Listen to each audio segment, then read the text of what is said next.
सरकार की कमी ये रही कि आपके एक साल, मतलब आप सोचो 16 सितंबर को आई थिंक ये आपकी पिछली बार आपदा आई थी, और तब से लेकर इनके पास पर्याप्त समय था कि उन जगहों को ढंग से आपके द्वारे रीएस्टैब्लिश कर सकते थे, लेकिन वो नहीं किया गया। सरकार तो कह रही करा था उन्होंने, और अब दोबारा वो ढह गया। देखिए, आपके एक साल पहले से पूछताछ ढहा हुआ है। वहाँ के गांव वाले जो हैं वो उनके बच्चे जो हैं वो गोदी में उठाकर उनको जाना पड़ता है, सुबह पार करना पड़ता है वो क्षेत्र। अच्छा। अभी तक उस क्षेत्र में आपके एक साल से काम ही नहीं हुआ है। कारण रहा कि जहाँ ध्यान दिया है, जहाँ निर्माण वो ठीक हुए हैं। आपके जहाँ निर्माण हुए हैं वो आपके सामने है। मसूरी रोड के आप देख रहे हैं हाल, ठीक है ना, जगह जगह आपके पुश्ते द्वारे गिर रहे हैं, ठीक है ना। अभी आप समझ लो कि 6 महीने भी नहीं हुए जिन पुश्तों को, वो द्वारे ढह चुके हैं। बीजेपी वाले तो ज्यादा बड़ा सेवक बताते हो, क्योंकि हमसे बड़ा सेवक कोई है ही नहीं जो जनता को केटर कर सके। वो तो हमेशा कांग्रेस पे आरोप लगाते कि वो जेब बढ़ते हैं। तो ये मैं वादा करता हूँ हमारी मसूरी की जनता से भी कि जो सपना उन्होंने एक परिवर्तन का देखा है, वो सपना हमारी टीम उनके साथ पूरा करेगी।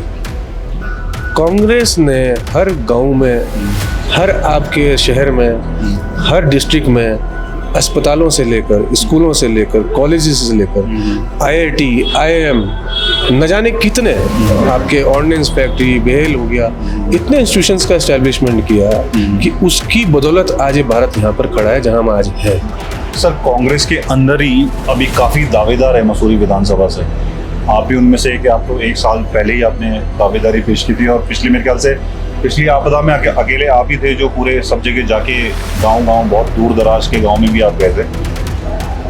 अपना टिकट आपको कितना कंफर्म लगता है, या आपको अपने दावेदारी कितनी स्ट्रांग लगती है कांग्रेस के अंदर? सबसे पहले तो टिकट की बात करें। लेकिन हम इसके साथ ये नहीं भूल सकते कि इसके साथ साथ जो लोग आपके मसूरी के आसपास रह रहे हैं, पहाड़ी क्षेत्रों में रह रहे हैं, जहाँ से मतलब पहले ही उनके दुख इतने हैं और हम उनके दुख दिन प्रतिदिन बढ़ाए जा रहे हैं। करेदी में आपकी पार्टी के लोग जाके वो दिखा रहे थे आरसीसी तोड़ के हाथ से चूरा बन रहा। मैं मकरेती गांव गया था, जैसे सबसे पहले मैं ही वहाँ पहुंचा लोगों के पास। अच्छा। और हमने देखा कि जो अभी दुकानें निर्माण वहाँ पर करी गई नगर पालिका के द्वारा, उनके वहाँ पर एक पुश्ता लगाया गया था। अच्छा। वो पुश्ता द्वारे से ढह चुका है। तो देखिए, ये सारा क्षेत्र जो है वो गणेश जोशी जी के अंडर में आता है। उन पे कई बार आप लोग, आपकी पार्टी के लोग आय से अधिक संपत्ति का लगा चुके हैं आरोप। अभी विजिलेंस ने कोर्ट में बुलाया, हाजिर होने के लिए कहा है। तो आप खुश हैं इस बात से कि अब कार्रवाई हो रही है? तो बिल्कुल कार्रवाई होनी चाहिए। अच्छा। और मैं सिर्फ ये नहीं बोलता हूँ कि सिर्फ गणेश जोशी जी, कोई भी व्यक्ति, कोई भी नेता अगर वो अपनी सेवा को छोड़कर अपने पर्सनल बेनिफिट्स में लग जाए तो मैं समझता हूँ वो गलत है। नमस्कार, तेज इंडिया प्रेस में आपका स्वागत है। अभी हम मसूरी के माल रोड में बैठे हैं और हमारे साथ इस वक्त हैं सुशांत सिंह बोरा जी। सर नमस्कार। नमस्कार। सर, बारिश हो रही है कुछ दिनों से, आपदा नहीं कहेंगे, पर पिछली बार जहाँ जहाँ आपदा आई थी दोबारा जगह क्षतिग्रस्त हुई, जैसे रोड हैं, पुश्ते हो गए। और आपसे, क्योंकि आप मालसी में रहते हैं, वहाँ से नज़दीक जो एरिया हैं वहाँ भी बहुत जगह डैमेज हो रखा है। आपके पिछले 3 दिन से हम आपके लगातार क्षेत्र में हैं, और जहाँ जहाँ पिछली बार आपदाएं आई थी वहाँ दोबारा वो खतरा वापस बन गया है। जो 3 दिन पहले जो बरसात आई रात को, उसमें कई जगह सड़कें, आपके पुश्ते, यहाँ तक कि पुल तक आपके ढह गए।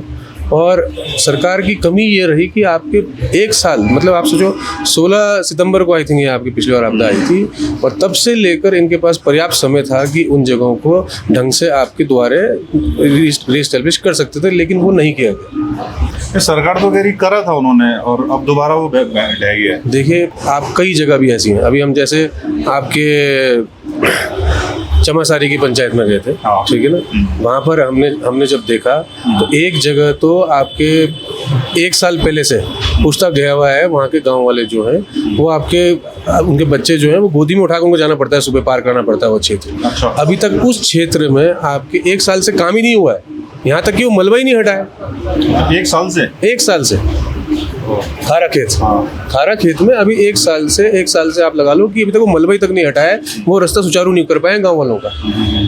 उसके बाद उससे आगे जाएंगे आपके कंपनी गार्डन और चमासारी, जहाँ पर भी वो पुश्ता ढहा, बहुत वो वाला आपदा आई, जहाँ पर वहाँ पर आपके पूरा रास्ता बंद हो गया। वहाँ से 50 से 100 बच्चा आपके ऊपर पढ़ाई करने आता है, ठीक है। उनका रास्ता बंद हो चुका था। मैंने सुना है कि वो खुल गया है। बहुत अच्छी बात है, प्रशासन आपके मजबूत है, लेकिन कहना है कि ये बार बार क्यों हो रहा है। हम क्यों पहले से ही सुनिश्चित नहीं करते कि आज जो जो रास्ते मेन है हमारे, इनको तो कम से कम हम आपके इनमें मॉनिटरिंग इनकी ढंग से करें, ढंग से इनमें काम देखा जाए कि सुनिश्चित किया जाए कि क्वालिटी ऑफ वर्क क्या हो रहा है। ऐसा तो नहीं सारा फोकस मसूरी देहरादून रोड पे रहा कि इसको बढ़िया किया जाए, बाकी बाद में देखेंगे। एक्चुअली कहीं ना कहीं ये है। अच्छा। देखिए पर्यटन अपनी जगह है, मैं पर्यटन के लिए जरूर कहूँगा कि देखिए मसूरी जो एक प्रमुख आपके पर्यटन स्थल है पूरे उत्तराखंड का, हाँ। है ना, तो उसके लिए वो ठीक है कि वो उसमें उनका आपके प्रायोरिटीज़ में हो सकता है कि आपकी प्राथमिकता में मसूरी रोड प्राथमिकता में हो, लेकिन हम इसके साथ ये नहीं भूल सकते कि इसके साथ साथ जो लोग आपके मसूरी के आसपास रह रहे हैं, पहाड़ी क्षेत्रों में रह रहे हैं, जहाँ से मतलब पहले ही उनके दुख इतने हैं और हम उनके दुख दिन प्रतिदिन बढ़ाए जा रहे हैं, तो ये सरकार की जिम्मेदारी है, ये हमारे जो विधायक हैं उनकी जिम्मेदारी है, मंत्री हैं उनकी जिम्मेदारी है कि क्यों हम ऐसी जगहों में ध्यान नहीं दे पा रहे हैं जब आपके हम वहाँ ध्यान दे, प्रायोरिटीज में प्राथमिकता रखने की बात है। मैं आपके अभी से नहीं, मैं लगातार 15 सालों से देख रहा हूँ कि आपके जो आप सुवर्ण न्याय पंचायत हो चाहे हमारी भगवानपुर न्याय पंचायत हो, इनका कभी भी आपके इनके यहाँ पर जो विकास है वो प्राथमिकता में नहीं हुआ। इनको प्राथमिकता में कभी नहीं रखा गया। आप हम चक्राता विधानसभा जाइए, आप धनोल्टी विधानसभा जो हमसे लगती हुई विधानसभा है, आप यहाँ पर जाकर देखिए विकास क्या है, आपको पता चलेगा, है ना। एक से एक रोडें कट चुकी हैं, कोई गांव ऐसा नहीं रहा जहाँ रोड नहीं पहुंची है, लेकिन आज भी सुवर्ण न्याय पंचायत में कई गांव ऐसे हैं जहाँ पर अभी तक रोड नहीं पहुंच पाई है। इसका जिम्मेदार कौन है? पर सरकार तो दावे करती है कि कितने रोड हमने बना दिए हैं, कितना आप देखते रहेंगे, हर साल वो नया वो निकालते, इस साल इतना बन गया। अभी कुछ दिन पहले तक वर्ल्ड रिकॉर्ड बन चुका है कि पर डे कितनी सड़क बन रही है। देखिए वर्ल्ड रिकॉर्ड अपनी जगह है, मैंने कहा ना प्राथमिकता कहाँ है, प्राथमिकता को देखना हमारा जरूरी है। आज मसूरी विधानसभा में सबसे मैं अगर बोलूँ कि जो क्षेत्र आज तक जहाँ विकास नहीं है वो सुवर्ण न्याय पंचायत है ना। आपने वहाँ ध्यान क्यों नहीं दिया? क्यों आपकी प्राथमिकता 15 सालों से नहीं है?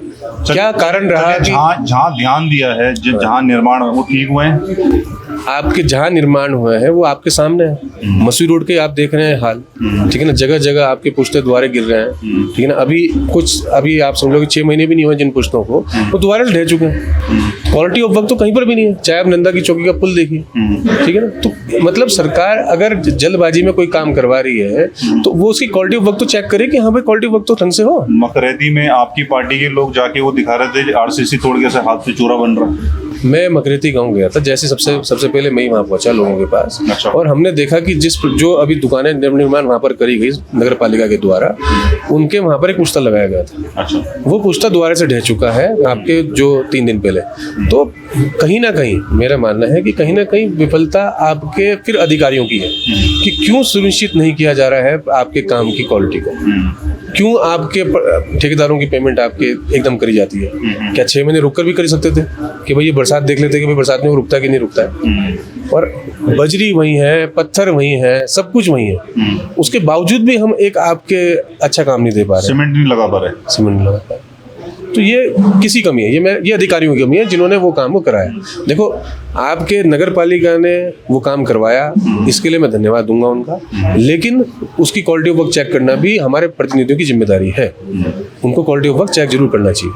अच्छा देखिए, ये सारा क्षेत्र जो है वो गणेश जोशी जी के अंडर में आता है। उन पे कई बार आप लोग, आपकी पार्टी के लोग आई से अधिक संपत्ति का लगा चुके हैं आरोप। अभी विजिलेंस ने कोर्ट में बुलाया, हाजिर होने के लिए कहा है, तो आप खुश हैं इस बात से कि अब कार्रवाई हो रही है? बिल्कुल कार्रवाई होनी चाहिए। अच्छा। और मैं सिर्फ ये नहीं बोलता हूँ कि सिर्फ गणेश जोशी जी, कोई भी व्यक्ति, कोई भी नेता अगर वो अपनी सेवा को छोड़कर अपने पर्सनल बेनिफिट्स में लग जाए तो मैं समझता हूँ वो गलत है। हम लोग राजनीति में सिर्फ आपके और सिर्फ सेवा करने आए हैं, ये मेरा मानना है। अगर हम लोग सेवा नहीं कर सकते हैं और अपनी पर्सनल बेनिफिट्स के लिए जनता को आपके इग्नोर करते हैं तो ये गलत है और इसकी जांच जरूर होनी चाहिए।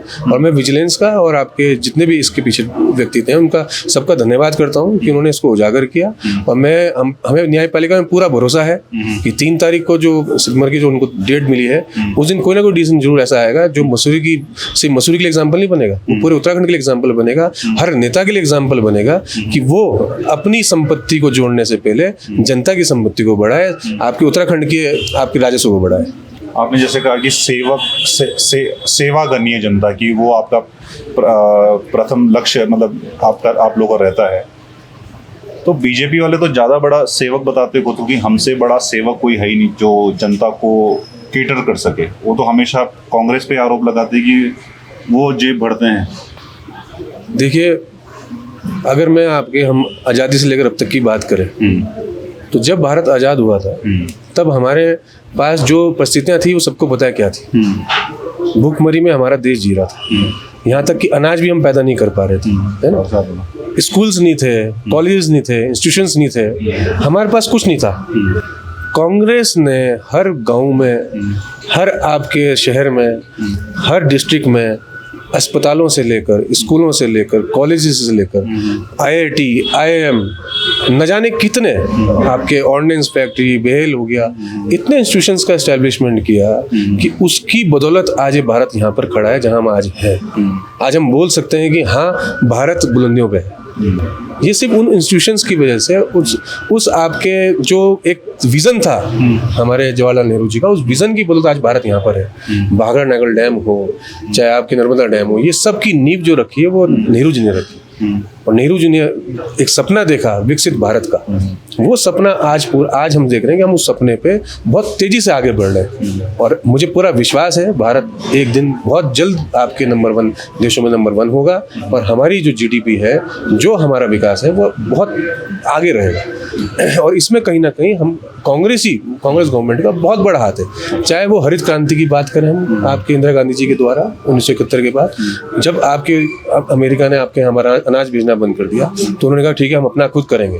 एक आत्मनिर्भर भारत का जो सपना हमने जो देखा था, वो आत्मनिर्भर भारत का सपना आज पूरा हो रहा है कहीं ना कहीं। राजीव गांधी जी संचार क्रांति लेकर आए, ठीक है ना। आपके मनमोहन सिंह जी ने इतनी आपके रेवोल्यूशंस लाई, चाहे वो RTI हो, राइट टू एजुकेशन हो, कितनी चीजें कांग्रेस ने दी है इस देश को। लेकिन आज अगर कोई ये बोले कि सेवा के उसमें हम लोग पीछे रहे, तो ये मैं समझता हूँ एक तरह से प्रोपेगेंडा है अगेंस्ट कांग्रेस आपको, जो बीजेपी फैला रही है। लोगों को जागरूक रहना चाहिए। मैं समझता हूँ आज गूगल सब लोग जानते हैं, उनके हाथ में फ़ोन है, आप उसमें जाकर देखिए कि कांग्रेस ने क्या विकास कार्य किए। और हम भी जगह जगह जाकर अब ये लोगों को बता रहे हैं कि भाई कांग्रेस ने जो विकास कार्य किए, कांग्रेस ने जो आपके भारत को आज यहाँ पर खड़ा किया है, इसमें कांग्रेस का बहुत बड़ा हाथ है। चाहे वो आज़ादी की बात हो, चाहे वो आज़ादी के बाद की विकासों की बात हो, आर्मी की बात हो, हर चीज़ की बात हो, हमने हर तरह से अपने इस देश को मजबूत करने का काम कांग्रेस ने आज तक किया है। कांग्रेस के हर सच्चे सिपाही ने काम किया है। सर, कांग्रेस के अंदर ही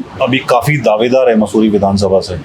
आप भी उनमें से कि आप तो 1 साल पहले ही आपने दावेदारी पेश की थी, और मेरे ख्याल से पिछली आपदा में अकेले आप ही थे जो पूरे सब जगह जाके गांव-गांव, बहुत दूर दराज के गांव में भी आप गए थे। अपना टिकट आपको कितना कंफर्म लगता है, या आपको अपने दावेदारी कितनी स्ट्रांग लगती है कांग्रेस के अंदर? सबसे पहले तो टिकट की बात करेंगे। देखिए, सबसे पहले तो मैं कहना चाहूँगा कि मुझे अपने कांग्रेस के सिस्टम में पूर्ण विश्वास है। हमारा कांग्रेस का सिस्टम 100% आपको जो टिकट देगा, वो उसका सबसे पहला पॉइंट ये है कि कौन मेहनत कर रहा है ऑन ग्राउंड रिपोर्ट जिसकी अच्छी होगी, उसको टिकट 100% मिलेगा। और इसीलिए हम आपके ग्राउंड में लगे हुए हैं, इसीलिए। और मुझे पूरा विश्वास है पार्टी पे कि वो हमारी मेहनत को देखते हुए, हमारी टीम को देखते हुए हमें टिकट 100% देंगे। और ये मैं वादा करता हूँ हमारी मसूरी की जनता से भी कि जो सपना उन्होंने एक परिवर्तन का देखा है, वो सपना हमारी टीम उनके साथ पूरा करेगी। थैंक यू सो मच, बात करने। धन्यवाद।